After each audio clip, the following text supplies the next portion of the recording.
السلام علیکم ناظرین ورحمۃ اللہ تعالی وبرکاتہ۔ امید کرتا ہوں ناظرین کہ آپ خیریت سے ہوں گے۔ انشاءاللہ بہت پیاری ویڈیو ہے، انشاءاللہ امید کرتا ہوں بہت کچھ آپ کو سیکھنے کو ملے گا۔ تو آئیے پہلے دیکھتے ہیں ویڈیو۔ کا ایمان ختم کرنے کے لیے کیا کیا گیا؟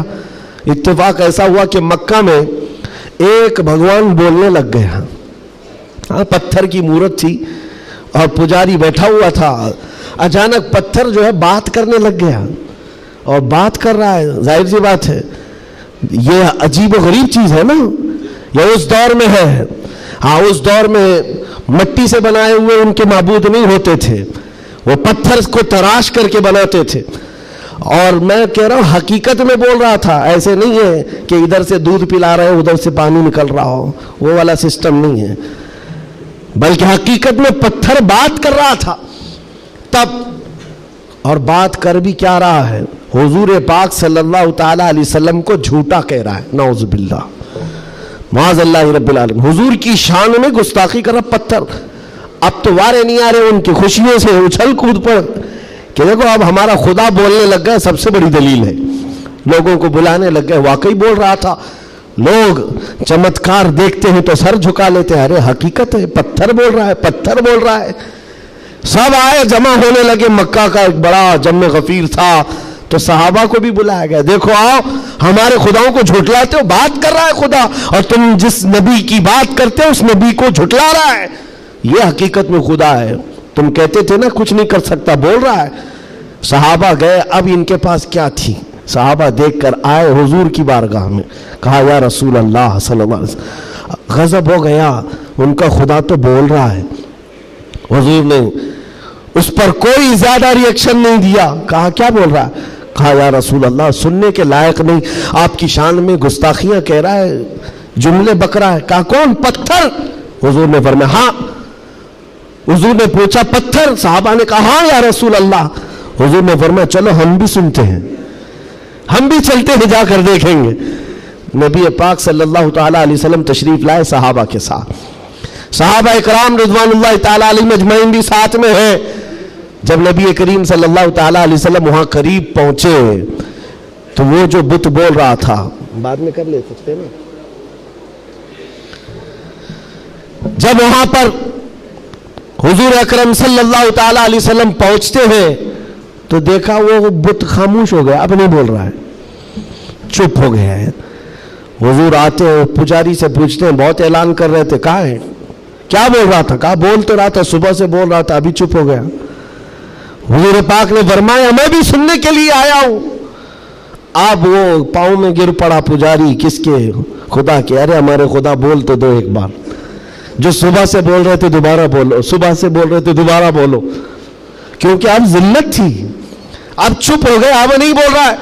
لوگ جو کھڑے تھے وہ بھی گواہی دے رہے، نہیں سچ میں بول رہا تھا، ہم نے بھی سنا، ہم نے بھی سنا۔ حضور پاک صلی اللہ تعالی علیہ وسلم نے اس پجاری کو ہٹایا اور کہا ہٹو، میں پوچھتا ہوں کیا بول رہا تھا۔ حضور پاک صلی اللہ تعالی علیہ وسلم قریب آئے، پتھر سے کہا کیا بول رہا تھا، بول۔ پتھر بولنے لگا اشہد ان لا الہ الا اللہ واشہد ان محمدًا عبدہ ورسولہ، گواہی دیتا ہوں کہ اللہ کے سوا کوئی معبود نہیں، گواہی دیتا ہوں کہ محمد اللہ کے رسول ہیں صلی اللہ علیہ وسلم۔ میرے آقا نے فرمایا یہی بول رہا تھا۔ اب تو اوندھے منہ گر گئے نیچے، کہا یہ نہیں بول رہا تھا۔ لیکن اب حضور پاک صلی اللہ تعالی علیہ وسلم نے پوچھا بتاؤ کیا اس کی اس بات پر ایمان لاتے ہو، جو یہ کہہ رہا ہے اس پر ایمان لاتے ہو؟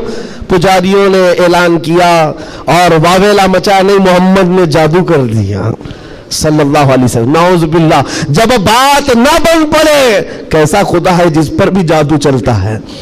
خدا کے اوپر بھی جادو چل گیا ہے تو پھر باقی بچا کیا ہے؟ حضور پاک صلی اللہ تعالی علیہ وسلم واپس تشریف لائے۔ ایسا ہو سکتا ہے؟ اب آپ کو میں بتاتا ہوں حقیقت کیا ہے۔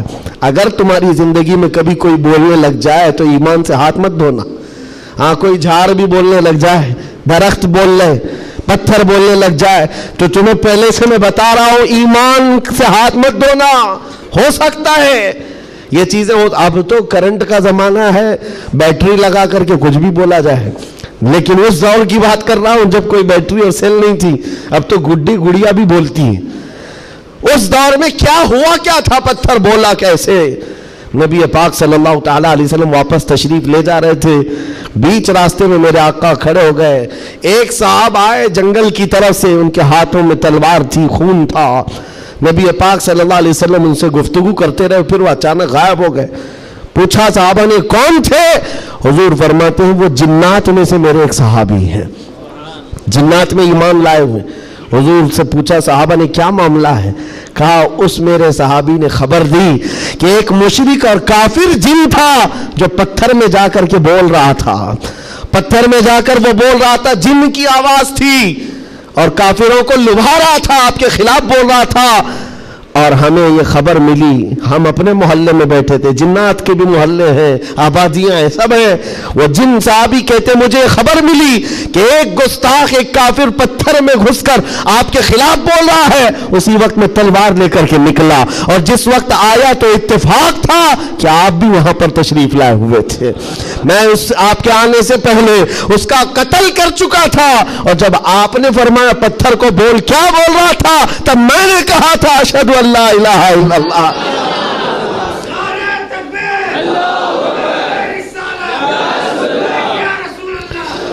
میرے عزیزوں ایک بات یاد رکھو, صحابہ اکرام کے سامنے یہ بھی آزمائش آئی, لیکن وہ ٹس سے مس نہیں ہوئے, ٹس سے مس نہیں ہوئے, وہ اپنے ایمان پر جمے رہے, استقامت کا وہ پہاڑ بن کر کے قائم رہے.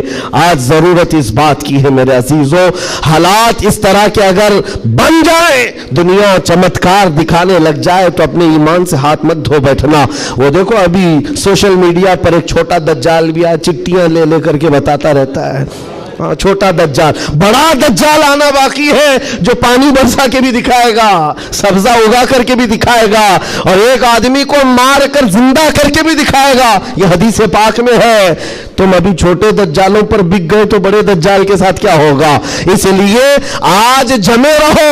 ارے چٹیاں یہ تو بہت پرانی بات ہے, پھینکو پیٹ پیچھے, کہو ہمیں ہمارے نبی نے بڑے دجال کے لیے بھی پہلے سے تیار فرمایا.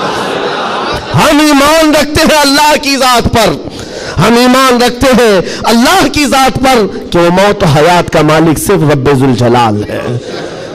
میرے عزیزو یہ حالات پر میں نے صرف اس لیے بات کی کہ آپ قیامت کے قریب جو ہونے والا ہے, حضور فرماتے ہیں ویل للعرب من شر قد اقترب. حضور پاک فرماتے ہیں عربوں کے لیے تباہی ہے کہ ان قریب وہ ایک ایسی برائی کی طرف جائیں گے جو ان کو جہنم میں لے جائے گی, عربوں کے لیے. اور حضور صلی اللہ علیہ وسلم نے یہ بھی فرمایا, حدیث پاک ہے, قیامت اس وقت تک نہیں آئے گی جب تک کہ عرب کے کچھ قبیلے بت پرستی نہ کرنے لگ جائیں. عرب میں ہوگا ہی, عرب میں بت پرستی ہونے لگ جائے گی, مشرکین وہاں پیدا ہو جائیں گے. یہ حدیث میں 1400 سال پہلے میرے آقا نے فرمایا. تو تم کبھی ان کو جبے کبوں میں دیکھ کر, پوجا پاٹ کو دیکھ کر یہ مت سمجھنا اسلام فلیکسیبل ہے, اسلام میں سب کچھ ہو سکتا ہے. وہ تو آپ نشے کے اڈے بھی کھول لیں گے, اور کھول رہے ہیں. شراب پر سے پابندی ہٹا کر کے سعودی عرب میں اب شراب بیچنے پر بھی بات آ گئی. عورتوں کا حجاب ختم ہے, مشرکین کا داخلہ ممنوع تھا, لیکن اب مدینہ رسول میں بھی مشرکین کا آنا اور اس کی اجازت دے دی گئی ہے. یہ ساری قیامت کے قریب کے حالات جو حضور نے پہلے بیان فرمائے. میرے آقا نے فرمایا ہے یہ عرب اس برائی کی طرف جا رہے ہیں جو ان کو جہنم میں لے جانے والی ہے, اور قیامت سے پہلے یہ ہوگا. لیکن ان کے یہ سارے کارنامے ہمارے لیے دلیل نہیں ہے. حرم مکہ کا امام کیا کرتا ہے یہ ہمارے لیے دلیل نہیں, صدیق اکبر کیا کہتا تھا وہ ہمارے لیے دلیل ہے, فاروق اعظم کیا کہتا تھا وہ دلیل ہے, عثمان غنی اور حیدر کرار کیا کہتے تھے وہ دلیل ہے. یہ بکے ہوئے لوگ اگر منبر پر چڑھ گئے تو ان کے خد و خال دیکھ کر کے تم مت بگڑ جانا. یہاں سے حالات ایسے ہو سکتے ہیں, خانہ کعبہ کے منبر پر کھڑے ہونے والا امام بھی اسرائیل کی فتح کے لیے دعا کر سکتا ہے. یہ ایمان بیچے ہوئے لوگ آ سکتے ہیں, اس لیے کہ یزید کا دور بھی آیا ہے, کرامتہ کا دور بھی آیا آیا ہے, باطل قوتوں کا دور بھی آیا ہے جب انہوں نے کعبے کی امامت کی ہے, لیکن اہل سنت و جماعت ہمیشہ اس بات پر قائم رہے ہیں, ان لوگوں سے ہمارا دین نہیں چلتا, اللہ اور اس کے رسول کی حقانیت اور قرآن سے ہمارا دین چلتا. اور ایک بات آخری, اسلام اپنا دفاع خود کرتا ہے, اسلام اپنا ڈیفینس خود کرتا ہے. کفار و مشرکین کو اگر یہ لگتا ہے کہ مسلمان سوئے ہوئے اسلام کا کچھ بھی کر لیں گے, یہ ناممکن ہے, پاسبل نہیں. ہم جیسے کروڑوں بھی سو گئے تب بھی اسلام قائم رہے گا. اسلام اپنا ڈیفنس خود کرتا ہے. کیوں؟ اس لیے کہ یہ انسانوں کا بنایا ہوا دین نہیں ہے, خلاق کائنات کا دین ہے. اور قرآن میں رب تعالیٰ نے فرمایا یریدون لیطفئوا نور اللہ بافواہہم, لوگ اپنے منہ کے پھونکوں سے اسلام کا چراغ بجھانا چاہتے ہیں اور اللہ اپنا چراغ مکمل کر کے رہے گا. وَلَوْ كَرِهَ الْكَافِرُونَ, اگرچہ کافر ناپسند کرے. اور ایک بات سن کر کے جائیں, میرے رب کا وعدہ ہے قرآن پاک میں, یہ دین اسلام پوری دنیا پر غالب آ کر رہے گا, آ کر رہے گا. یہ بات میں نے کئی جگہ اسٹیجوں پر کی تو کچھ لوگوں نے کہا بھی تھا جو نان مسلم ہیں, انہوں نے کہا تھا کہ یہ مولانا ایسے بیٹھ کے چلا رہا ہے, حالات دیکھتا نہیں ہے, فلسطین میں ان کے ٹکڑے ہو رہے ہیں, شام کو تباہ کر کے رکھ دیا گیا ہے, عراق میں ان کے جنازے نکلتے ہیں, افغانستان کو توڑ کر رکھ دیا گیا ہے, اور یہ مولانا چلا کر کہتا ہے اسلام پوری دنیا میں غالب آ کر رہے گا. یہ اپنا محلہ نہیں بچا پاتے, پوری دنیا کی بات کرتے ہیں. ظالموں تمہیں خبر کیا ہے, اسلام زندہ ہوتا ہے ہر کربلا کے بعد. تاریخ یہ بتاتی ہے اگر اسلام کو ختم ہونا ہوتا رسول اللہ کے نواسی کی شہادت کے بعد ختم ہو جاتا, علی اصغر علی اکبر کی شہادت پر ختم ہوتا. جب رسول اللہ کے گھرانے کی شہادت پر اسلام نہیں رکا, ہمارے ہزاروں کے قتل پر کبھی اسلام نہیں رک سکتا. ایک غزہ ایک فلسطین کیا, ہزاروں غزہ تم اس زمین پر قائم کر کے دکھا دو, تب بھی میرا چیلنج ہے, اسلام تھا, اسلام ہے اور اسلام رہے گا. اسلام تھا, اسلام ہے, اسلام رہے گا. نبی پاک صلی اللہ تعالی علیہ وسلم کا لایا ہوا یہ وہ حسین شجر ہے جس کی جڑیں تحت الثرى میں ہے اور جس کی شاخیں اوج ثریا پر ہے. اس کے پتے کو ہلانا بھی مشکل ہے. لوگ آج یہ سمجھ کر کے بیٹھے مسلمانوں کو مارنا اس کا مطلب اسلام ختم ہونا, ایسا نہیں ہے. مسلمانوں کا قتل اسلام کا قتل نہیں ہے. مسلمان اس کی حفاظت کے لیے نہیں ہے میرے عزیزو, اللہ اس کی حفاظت فرما رہا ہے, اللہ اس کی حفاظت فرما رہا ہے. اور آپ سب کی ذمہ داری یہ ہے, آپ سب کی ذمہ داری ہے. ایک سوال کا جواب اور بھی, کسی کے ذہن میں یہ چیز آتا ہے, یہ سوال آتا ہے تو اس کے اطمینان کے لیے کہہ رہا ہوں, بار بار یہ کہتے ہیں اچھا آپ کا دین حق پر ہے, آپ کا خدا حق ہے, آپ کا رسول حق ہے, تو اتنے مارے کیوں جاتے ہیں تم لوگ؟ یہ سوال کرتے ہیں کچھ گیدڑ بھپکی لوگ, ایسے سوال کرتے کیوں تم لوگ سب جگہ مارے جاتے ہو؟ ان کو ایک ہی بات کہنا, میرے عزیز تجھے پتہ نہیں ہے ہم پروانے ہیں, مرنے کے لیے ہی پیدا ہوتے ہیں. پروانہ کس کام کے لیے ہوتا ہے؟ شمع کے ارد گرد گھومتا ہے اور اپنی جان دے دیتا ہے, اور اگر جان نہیں دیتا تو اسے پروانہ بھی نہیں کہا جاتا. پورے مسلمان مصطفیٰ کریم کے پروانے ہیں. تو شمع رسالت ہے, عالم تیرا پروانہ, تو شمع رسالت ہے یا رسول اللہ, عالم تیرا پروانہ.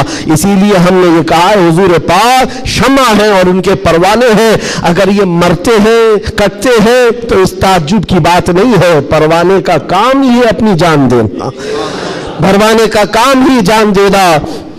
وقت ختم ہو گیا, یہ جمعہ کا وقت ہے, میں کس لئے میں بہ گیا مجھے اندازہ بھی نہیں ہوا. دو صحابہ کی بات کہتا ہوں, عبداللہ بن جہش اور سعد بن ابی وقاص. بات کر سکتا ہوں؟ ہاں ماشاءاللہ, یہ آپ کا علاقہ ہے, یہاں پر آنے کے لیے بھی بڑی مشکلات ہوگی ان کے لیے.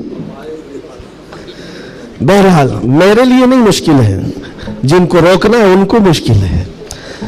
دو صحابہ ہیں عبداللہ بن جہش اور سعد بن ابی وقاص, بڑے گہرے یار تھے, ایک دوسرے کے ساتھ بڑی ان کی جمتی تھی. احد کے میدان میں جب حضور جا رہے تھے, جنگ کے میدان میں, یہ دونوں صحابہ بیٹھ کر کے دعا کر رہے ہیں. بس میں اس پر ختم کر دوں گا میرے عزیز. دونوں ساتھی ہیں, دعا کر رہے ہیں, مصلی بچھائے. سعد بن ابی وقاص کہتے ہیں عبداللہ بیٹھ, میں دعا کرتا ہوں تو آمین کہنا. عبداللہ بن جہش کہتے ٹھیک ہے, تیری دعا کے بعد میں دعا کروں گا, تم آمین کہنا.